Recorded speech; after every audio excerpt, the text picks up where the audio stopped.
Hello everyone, welcome to another live presentation. I hope you are safe and sound.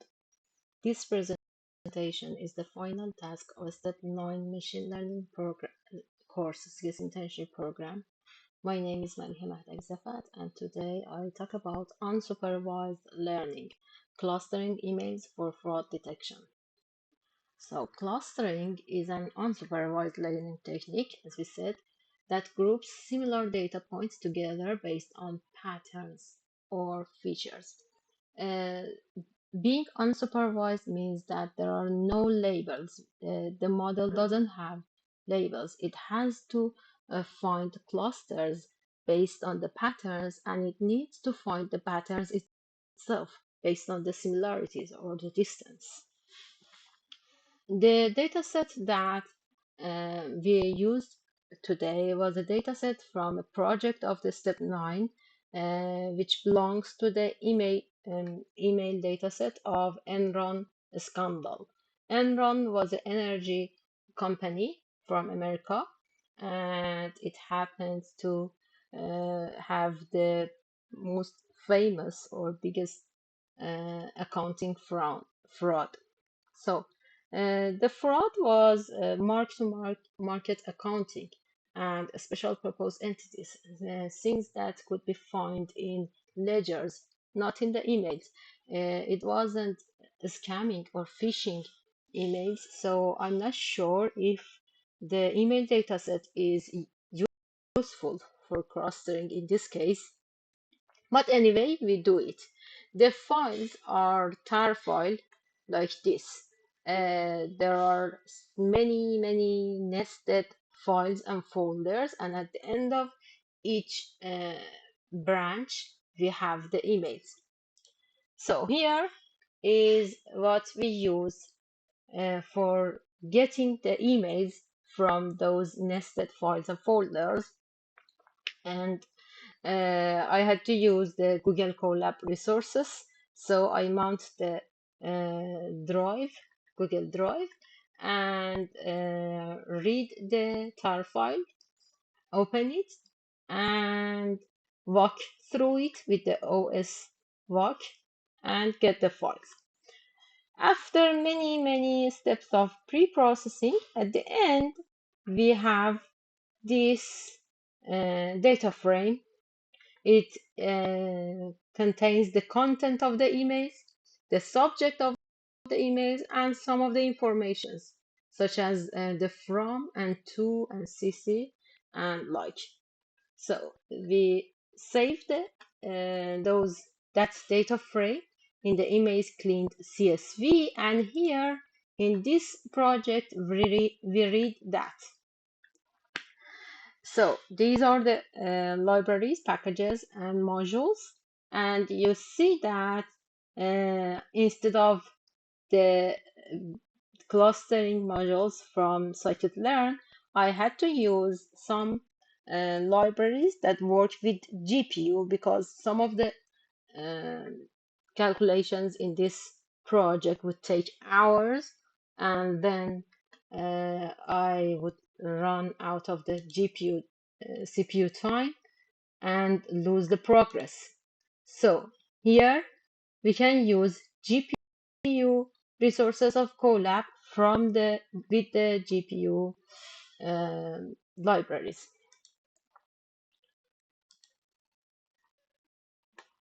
So again, we mount the drive and go about doing our usual pre-processing on the data.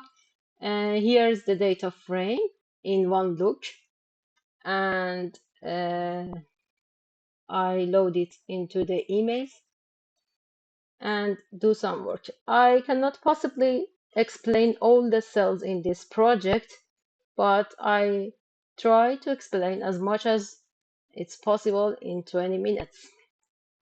So I decided to not throw away the information. It is not sentiment analysis to do only on the text data. I want to use both here. I want to use both the informations and the content. from this information from to and the subject and the content. So with the help of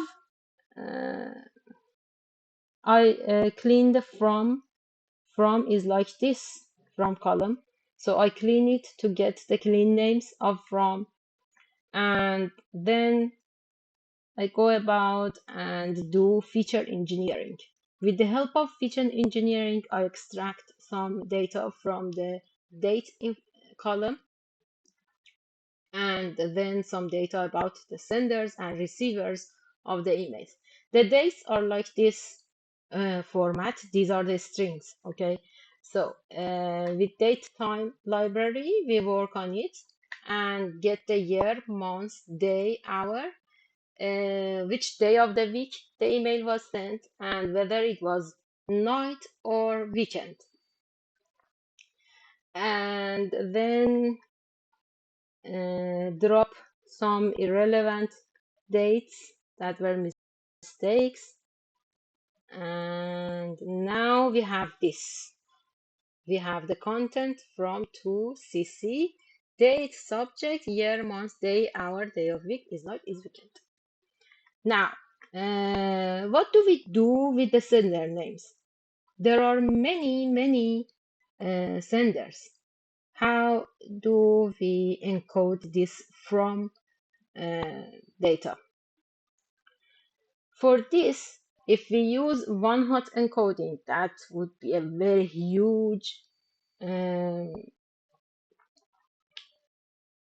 sparse matrix. So we use from frequency encoding. Frequency encoding can show how many times a specific um, data shows up in the column. Okay, so I used frequency encoding instead of one-hot encoding or label encoding on the from, and then I counted all the recipients of the emails, and another for the to frequency, the frequency encoding of the to column. Here's the from column, okay, and here's the from frequency. For example, this sender has sent 5 emails. Okay, so that would be more fair or correct semantically.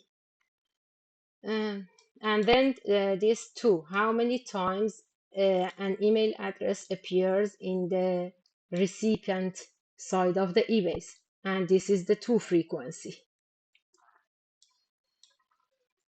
So now we keep these features to work on. From the date, we have year, month, day, hour, day of week, and is night, is weekend, and the number of total recipient of each email, and to frequency and from frequency. And this is the data set, the data frame that we're going to give it to the clustering model, as well as the TF-IDF that we'll get from the content and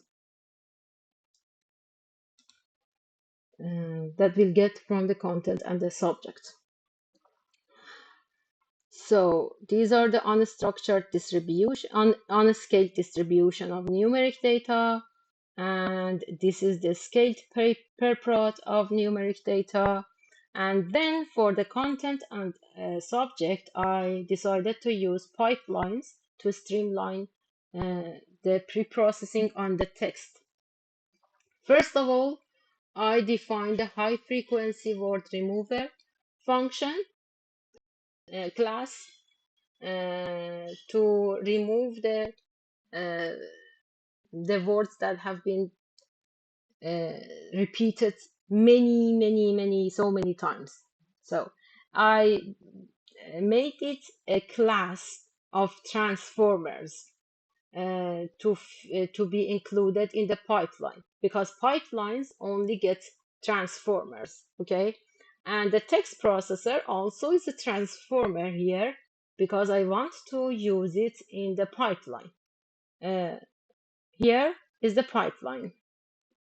For the content, we have the high frequency remover, preprocessor of the text on the content, and TF-IDF vectorizer, and also truncated SVD for um, dimensionality reduction. At the end of this process, we will have 40 features from the content and only 4 features from the text. And here it is. We fit and transform the data frame on the content column and subject column. And this is the shape of what we get. More than 500,000 rows of emails and only 44 columns. Here are the sample, some of the data, and then we combine them with concatenation, pandas concatenation, and here it is.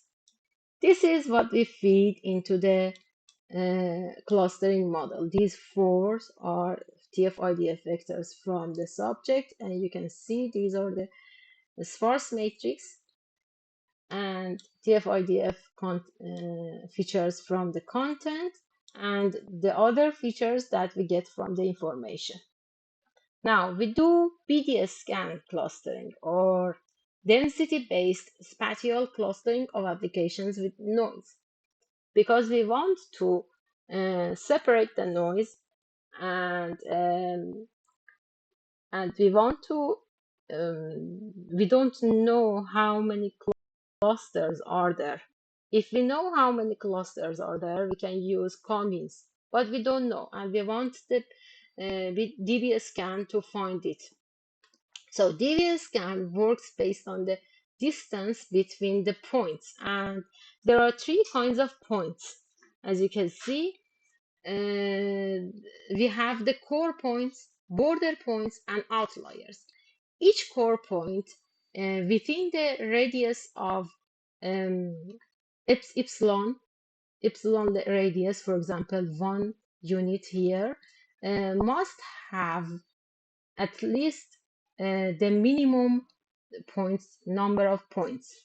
Here it is 4 minimum points. For example, this green point has 4 points in its epsilon vicinity.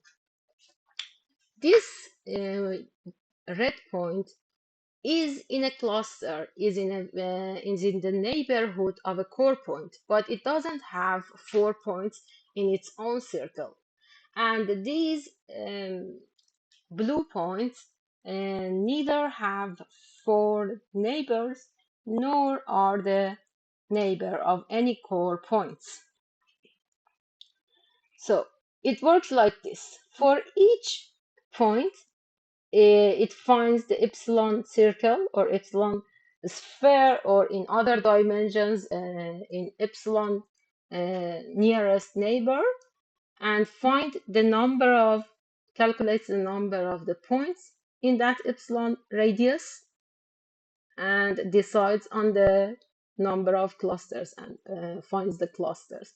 The other points that are not included are outliers or anomaly data. And similar to what we have for commins, that we use elbow method to find the best number for K, we can use K-distance plot for DBSCAN to find the best number of minimum points, for example. And this is the scikit-learn version of this nearest neighbor, but this one is the CuDF or CuPy and CuML libraries. It has a similar nearest neighbor that we can use. I changed, refactored the script when I wanted to use GPU, and here's the GPU compatible.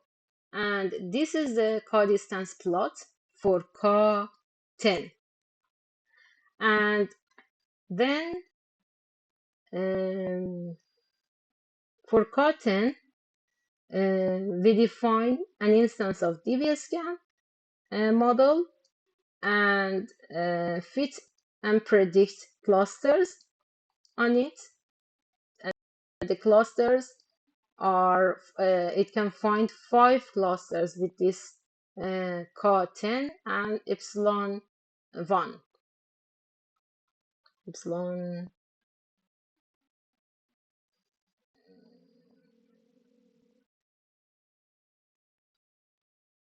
yes, epsilon 1, sorry.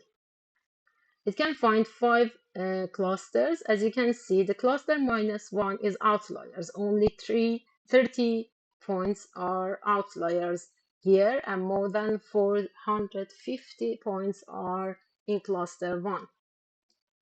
I tried actually many cos and epsilons. For example, this is the co30, and here's the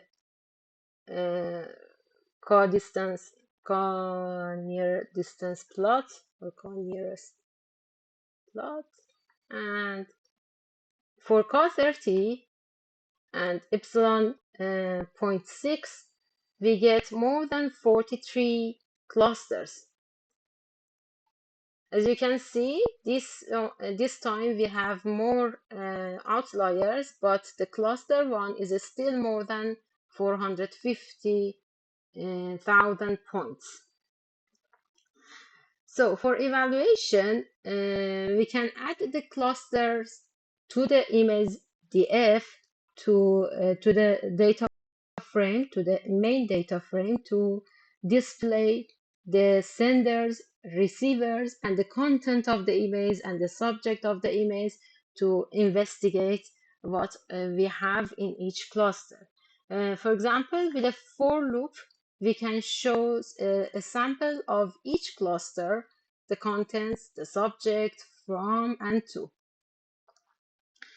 And to be honest, I cannot determine whether they are fraudulent, whether there's fraudulent activity in this image or not.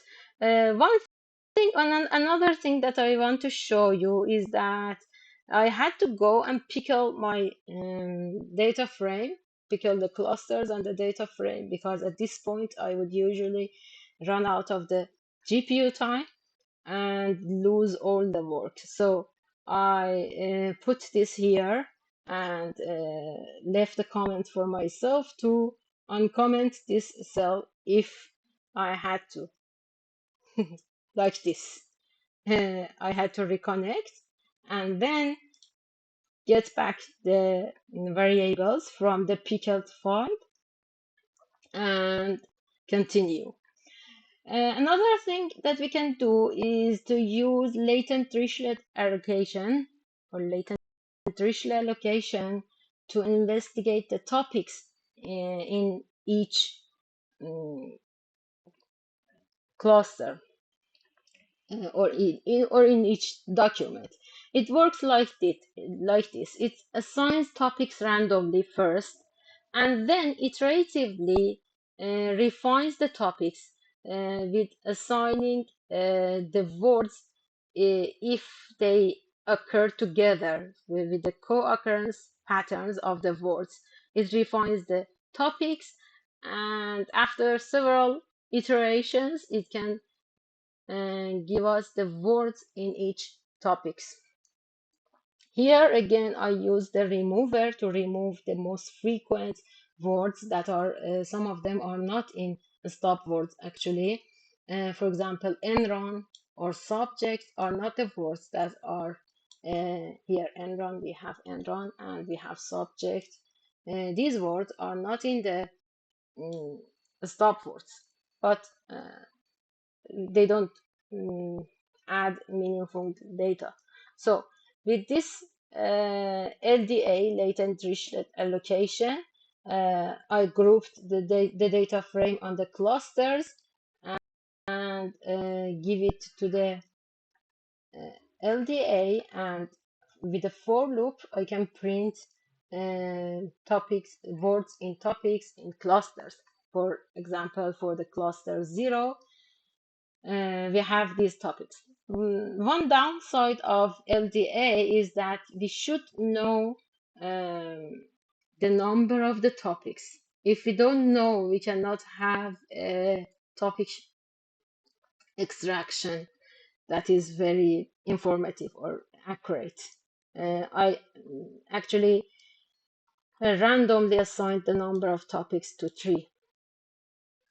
So, and at the end, this is plotting, a scatter plot of the receivers and the senders of the emails. As you can see, there's a pattern here. This is one cluster, this is another cluster, this is another cluster. These red dots are the anomalies. And I think that this diagonal shows the emails that have been replied. When they replied the emails, use the reply, they would appear both in the sender and the receiver of emails. So this it can form a diagonal here. And